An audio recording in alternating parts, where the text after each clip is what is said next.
Okay, that's a good combat medal. This one up here is the Pepper Heart, which I have them on the actual medal over at home.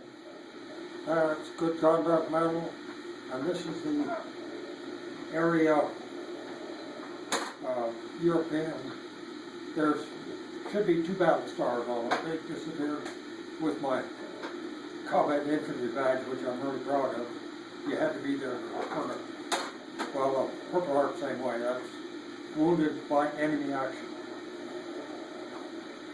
Now it's beside a big building at the airport. When those B-1 bombs lit about 1,000 yards away on the other side of the building and kind of filed things in. And here's a lieutenant standing, the glass broke out on our side. You feel a tingle. Oh, when does this come to rate me as a Purple Heart? I don't think it's got one. But anyhow, my time was very brief one evening. But out of that evening, my reunion people spent years of putting together really what happened there. We had 2 pages of casualties.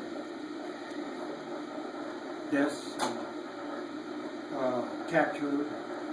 Fact is, the platoon that went around before we were pinned down.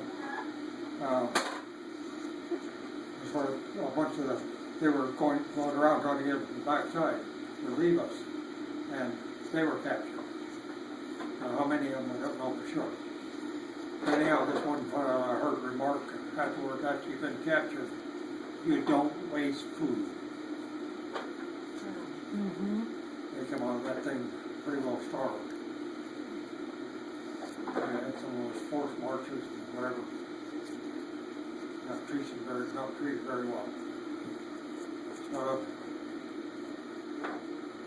Mine, I'm not sure whether it was a sniper or a machine gun, but the machine gun was working the backside of the tree that we were in. I forgot the one main instruction. If you can see them, they can see you. Well, I spied the helmet and I was going to go after him. Fortunately, he shot before my head got in the way. Anyhow, that's how close you guys are. No. Please, no. Plus, then I went up to the house, which we down by saw. That's where the headquarters was, and I was first just wrapped up and headed back. I went on to a jeep that night, laying on top of a sergeant, which he had a couple of kids at home and all that, and he flipped. So just to get him out of there, I held him down and we got out of there.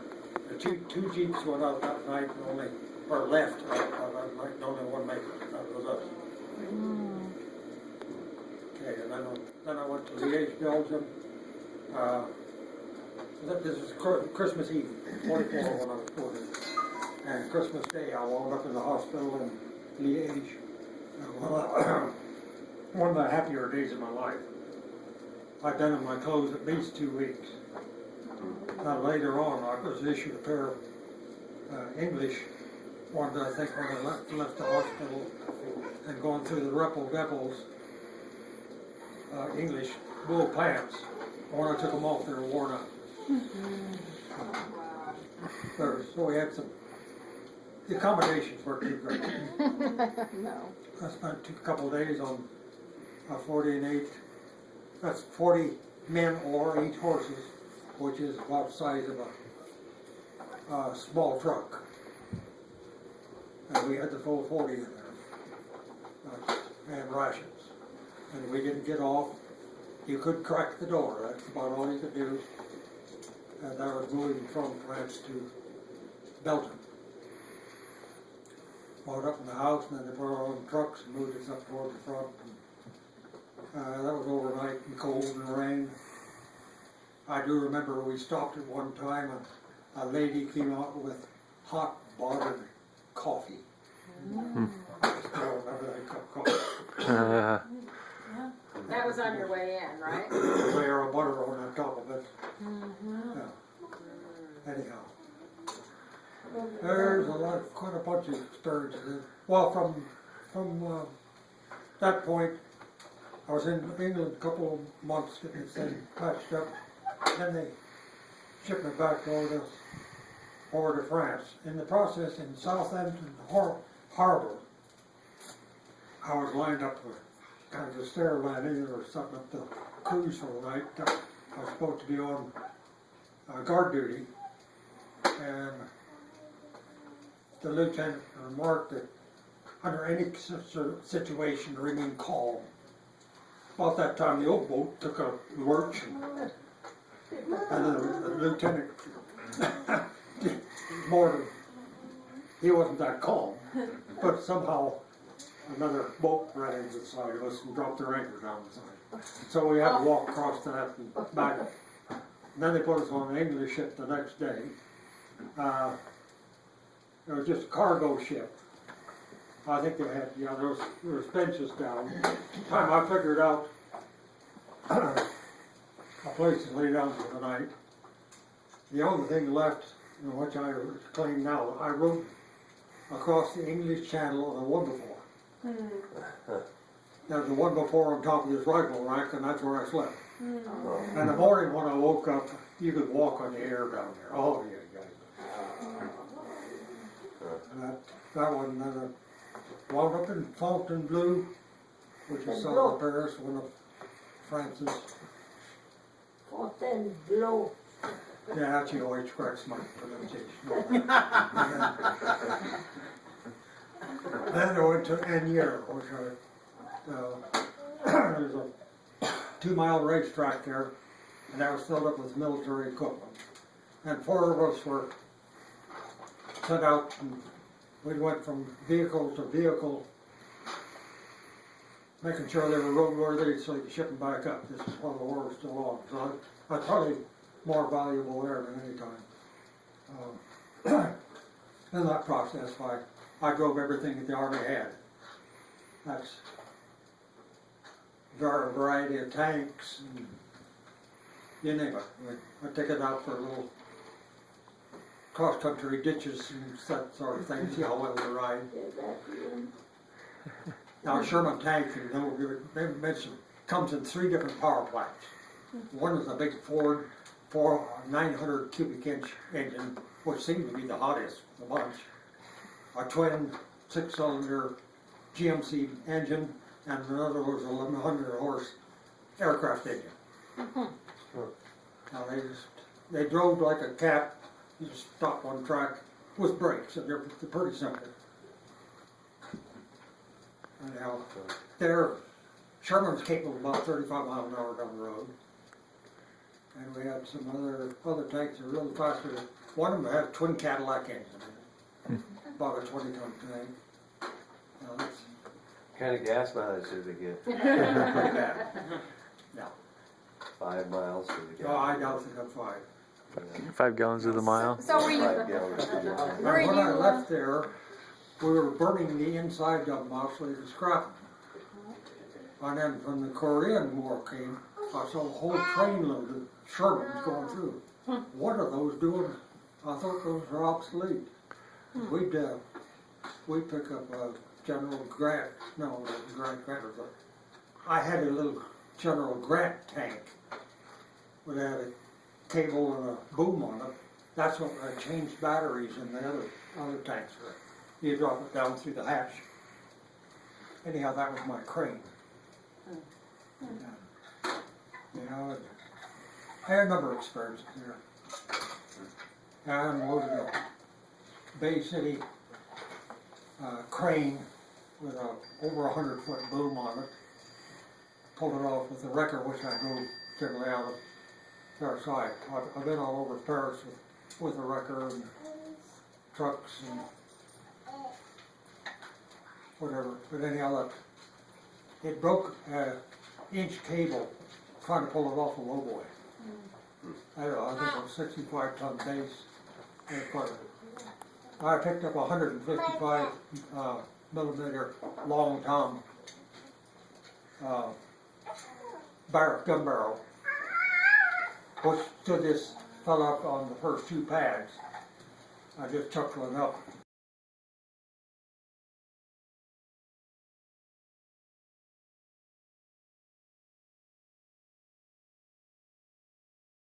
We're all in the same control. Well, anyhow, I got that barrel swinging. Now how can I stop it? I shut the motor off and dropped it. And here's PW's, we're supposed to be loading the thing. When I turned loose of it, it lit beautifully on top of the truck. Yeah, so I was a real cring on it. Like you meant to do it. Yeah, we had the old cats and all sorts of stuff. That's kind of where I got the, well, I was always kind of mechanical, but that really gave me the, well, other than the infantry, we called a mechanized infantry. In basic, I only had 2 rides in a vehicle. Otherwise, we walked, we dug, all the time. One was to get a load of bread, and another one was to go out and fill in their pothole.